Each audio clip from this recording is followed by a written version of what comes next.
Today we will be talking about Nizam Ezekiel's background casually. In order to understand something about Ezekiel's poem, we need to understand the background to Ezekiel himself. The first Indian poets in English writing around the 19th century, Henry Derozio, Toru Dutt and others, were influenced by Western traditions. They romanticized India, that is, they converted India into something of exotic appeal.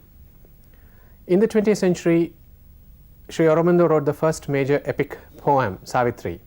Tagore wrote his Gitanjali, and Sarojini Naidu continued the tradition of Toru Dutt and Henry Derozio by speaking about things Indian which would appeal to the Western audience. The important thing to note is that the first poets did not try and appeal to Indians. That change happens in the 1950s. In the 1950s, we need to characterize as the beginnings of the modernist movement, and the man behind the modernist movement is Nizam Ezekiel, born in 1924, about whom we will look at a little later personally. What is important to realize is that his first volume of poetry, published in 1952, was called A Time to Change, which was literally a time to change. The modernist movement included Nizam Ezekiel, R. Parthasarathi, A.K. Ramanujan, Jayanta Mahapatra and others. They were the first real practitioners of the modernist mode. The poetry was very self-reflexive. It's a term used to describe Western fiction, but which can be readily applied to Indian poetry in English. By self-reflexive, we mean the poet talking about the art and craft of poetry itself. It was very self-conscious, worrying about rhyme and rhythm, meter and diction. It was therefore a very intellectual kind of effort to write poetry that was perhaps grammatically perfect but not emotionally accessible. It is a poetry that you can call cerebral, appealed to the mind rather than to the heart. One of the things you can say about the modernist poetry in English of the Ezekiel generation is that it lacked the musicality of everyday speech. And the reason why it lacked the music of everyday speech is very simple. They were writing in English, a language which was not their own. This is a very important concern among all the poets writing in the 1950s and continues as a theme into the poetry of the 1970s and 80s. Ezekiel's poem, for instance, which we'll look at a little later, is also concerned about talking about his Indian self in English language. In fact, one of the things you can say about the modernists is that they are caught in this dilemma of writing Indian poetry in English language, and how they resolve the tension is the subject of several of their poems. Naturally, writing in a language which was not their own meant that they took forms, styles and patterns also not their own. They did not rely on Indian speech patterns, they did not rely on Indian singing traditions or Indian music. They used Western forms, specifically the forms initiated by T.S. Eliot, Ezra Pound and others, of the hard, dry image, trying very hard, very cautiously to convey the perfect poem. We cannot, of course, fault them for this. The reason is very simple. They did not have role models among Indian poets to follow. Their only models were Western, and therefore they turned to the poets readily available to them. That was Eliot, that was Pound, that was Wallace Stevens and others. However, it would be unfair to judge the modernists as being exclusively West-centered. One of Ezekiel's most popular poems is the Goodbye Party poem. It is supposed to be one of those classic instances of the way a foreign language has been used to describe Indian themes. This, I think, is very important.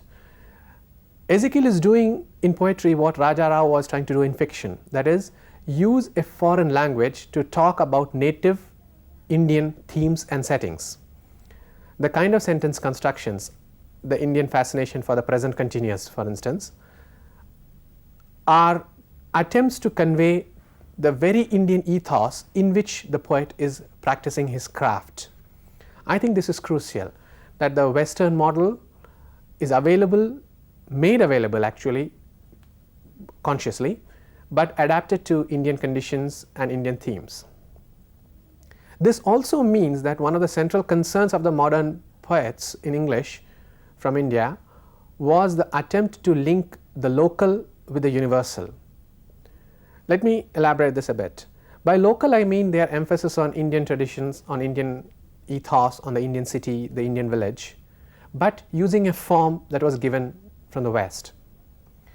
It is of course a very difficult balance to achieve, and in many cases the balance is never achieved. There are several Ezekiel poems in which it just doesn't work. I think part of the reason why there is a dilemma between the local and the universal is the first generation of poets, like the first generation of novelists, were writing out of a certain defensive mechanism. Their need to justify, their need to defend their use of English. One of the questions almost always asked to English writers from India, whether they are fiction writers or whether they are short story writers or poets, is why do you write in English? I think one of the central concerns of the Indian poet in English is to justify why he or she is using English. And in the 50s and 60s, just after independence, mind you, politically it's a very important time, somebody like Ezekiel is trying very hard to show that he is using English not just as a foreign language but as an Indian language. By the time of the poets of the 90s like BRAOU B.A or Makarand Paranjpe or anybody else for that matter, the debate is dead. Nobody asks why the Indian poets use English. They use it because they use it well. But in the 50s and 60s the things were very different. This is a very important context in which to understand Ezekiel's background casually. At one point in the poem he mentions that he used words. He began to dream about words, and those words are English words.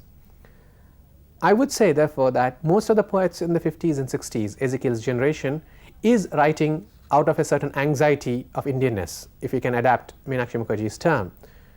There is a sense of perhaps worry that they should not, ought not to be, morally, ethically speaking, using the language of the former master. But that becomes eventually redundant. It's not a question of what language you use, it's a question of how you use the language. And that I think Ezekiel demonstrates admirably. About Nizam Ezekiel, a brief biographical sketch.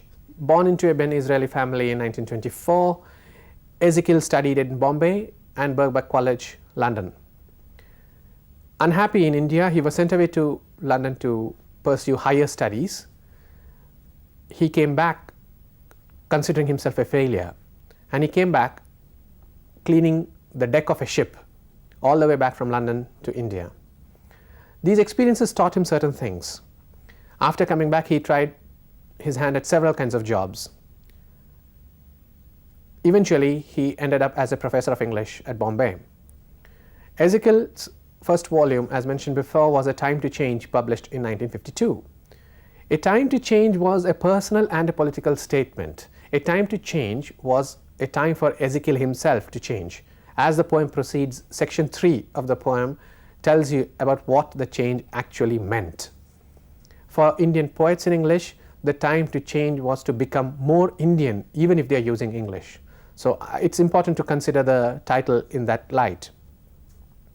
Ezekiel was also instrumental in doing several other things. He was instrumental in nurturing several poets. He encouraged them by reading their work, getting them published, making critiques of them, writing reviews for them, and so on and so forth. Ezekiel, in fact, can be called the godfather of modern Indian poetry in English because of the number of people who owe their poetic lineage to him. It's also important to know that he was contemporary with the first really important generation of Indian poets in English. Ramanujan, Parthasarathi, Mahapatra all started writing around the same time. And what's interesting is most of them started writing roughly about the same kind of thing, that is identity. And this poem is an example of the kind of work that Ramanujan was to write in, say, a poem like Small Scale Reflections on a Great House, or any of Mahapatra's poems situated in and around Cuttack, and Parthasarathi's work. Ezekiel published a total of 8 volumes of poetry. He was also an art critic, wrote plays, and edited a lot of prose for various journals and publishing houses. His biography has been written by R. Raj Rao, the Bombay-based poet, published by Penguin. Ezekiel died in 2004 of Alzheimer's disease, towards the end of which he had no memory of anything about his early life. It was a sad end to perhaps the most important poet India has produced since independence. What's also important is that in 2004, the only other poet from India who shares this anxiety of Indianness also died. Dom Morris, who died a few months ago, also connects his work with the kind of writing that you see in Background Casually about being an Indian and being an outsider in India. The negotiation of this dual identity is central to our understanding of Background Casually. Background Casually is perhaps Ezekiel's best known poem. The title itself is rather interesting, and we'll come to that towards the end of the session. Notice how the poem begins. The poem begins with a discussion of childhood. He's a poet, he's a rascal, he's a clown, he's an incompetent schoolboy. It opens with a mixture of identities. He's a bit of everything. But what is very important is that he's a clumsy schoolboy who fails at everything he tries. He can't fly a kite, he is not an active sports enthusiast, he's very timid, and worse, he is brilliant in school. What happens in the first section of the poem is he's made to feel like an outcast. He's told that he's a Jew, and there's no place for Jews in our Roman Catholic school. The Hindus don't like him, the Muslims don't like him. He's not Hindu or Muslim, and that becomes his problem. He doesn't join in their sports. Instead, he goes and wins prizes in scriptures. What Ezekiel does in the first 5 stanzas, that's the first section of the poem, is to speak about how his childhood has been a terrible crisis of identity. He mentions the word terror. He grows up in terror of not knowing who he was. That is not really accurate. He does know what he is. He knows that he is not Indian enough. I think that's central to understanding what the poem is trying to do. He understands that he is not accepted among his classmates, among his friends, because he is not Indian enough. He's made aware of the fact that he is different from others. This is central to the entire poem. Throughout his childhood, throughout his schooling, he is made aware, very self-conscious of the fact that he is different from others. He is himself not sure whether or how he is different. He's just made an outcast among his classmates, among his schools, children, even after some time in his own family. What is important is Ezekiel's speaker in the poem doesn't try to fit himself into any given role. He could have attained an identity by just claiming his Jewishness, his Jewish ancestry. This he never does. Instead, what he does is search for his own unique, singular identity. The term singular occurs later in the poem. What is important to realize is that through the poem, the speaker refuses to accept any ready-made identity. He prefers instead to carve out an identity for himself. The first section of the poem therefore deals with childhood, and a childhood which is scarred, frighteningly dangerous childhood of being made an outcast, of being attacked, of being laughed at, till one day he uses a knife, he says. The use of a knife is not just a violent act, it's an attempt to carve out something for himself, to make himself more acceptable. And he calls it a noisy day for that particular reason. He is generating noise. Naturally, he comes back home to a very dangerous situation where his family is afraid that he has broken all acceptable rules of social behavior. Notice that as soon as the incident of the knife takes place, he is given a choice of identities. Should he take yoga? Should he follow Zen? Should he become a rabbi? Should he become a saint? This is significant. He is given an array, a whole range of identities to choose from, and he refuses each one of them. He makes that very clear. The more I searched, the less I found. It is not enough for him to find an identity which is readily available. He needs to make that identity for himself. And that is the central point of the poem. The more I searched, the less I found.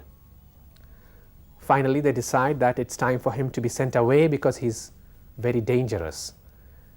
He's sent abroad. And what does he find there? He finds 3 companions in his basement room. Instead of the 3 R's, reading, writing and arithmetic, he gets philosophy, poverty and poetry. None, of course, are enough to make him a complete adult, a complete mature, independent being. In the second section, he speaks about the continuance of failure. Failure continues from his childhood into adulthood. London season passes him by, meaning he has nothing much to show as success for his stay abroad. It has not been very useful. He has continued to be alone, and he knows, as he puts it, I knew that I had failed. And all he has is a set of bitter thoughts, bitter memories. The echo of Eliot's wasteland, son of man, you can know nothing but a heap of broken images, is there in the first stanza of second section. My willing years, I was the son of man, I knew that I had failed. The number of identities are again made available to him. It's an English cargo ship carrying French guns to Indochina. Should he be English? Should he be French? Should he be Indo-Chinese? He does not select any one of them. He learns to laugh at home. It's important to understand what the laughter means. He is not just laughing at the fact that he went to London, had an expensive education and came back by scrubbing the decks of a ship like any common washman. He comes back a failure. The laughter is laughter of mocking himself at being a failure. By the time he reaches the third stanza in the second section, he makes the central concern of the poem, underlines them, makes it emphatic. How to feel at home, that's the question. How should I feel comfortable? How should I make the place I am living in my home? What can I do to make myself feel comfortable? That is the question of the poem. And he listens to his father saying things about the Hindus. He remembers his childhood where the Muslim boys had physically beaten him up, and he doesn't like either. Can he be independent? Can he have a unique identity? And Ezekiel Speaker does the usual things trying to find an identity. He says, I married, changed jobs, but saw myself a fool. What's happening here?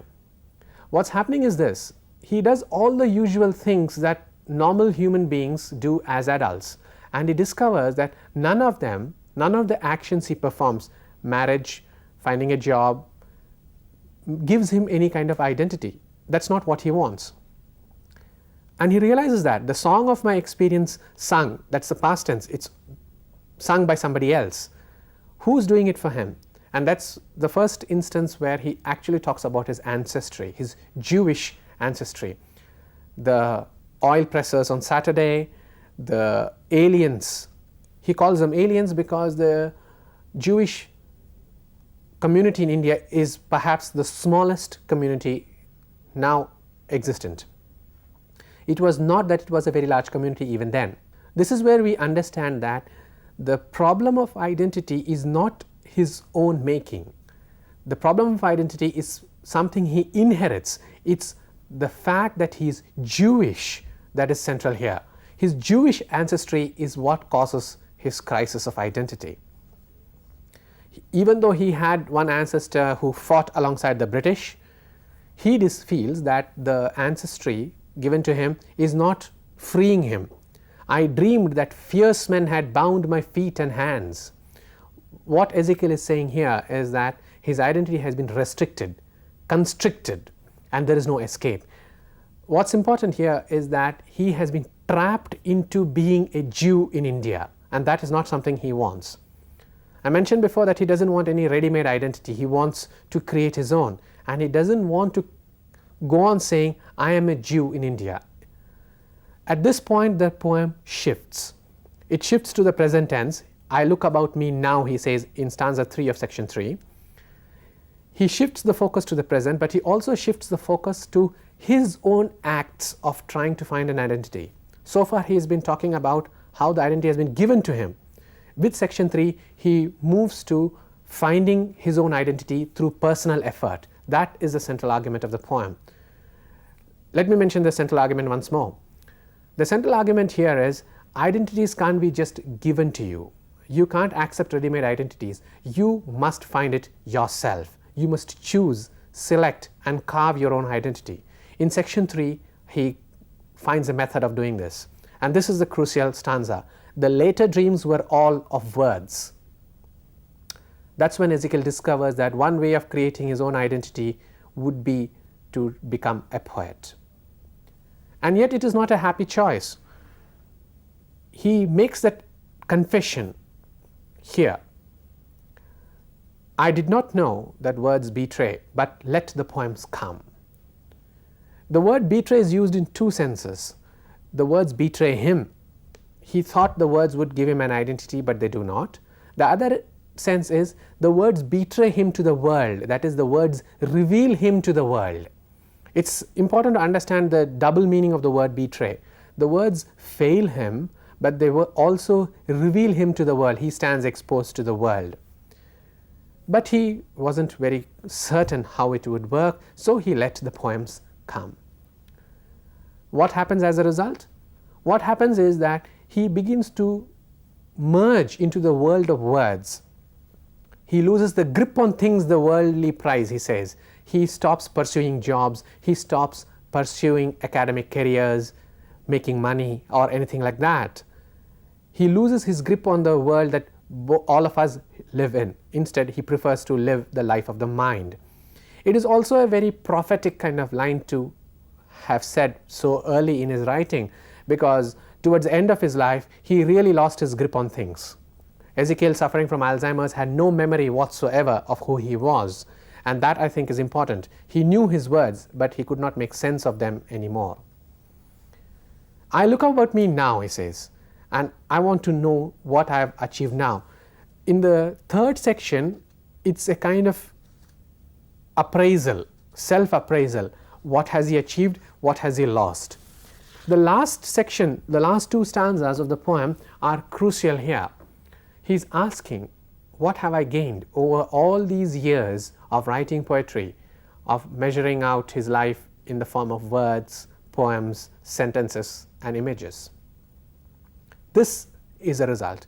The Indian landscape sears my eyes. I have become a part of it to be observed by foreigners.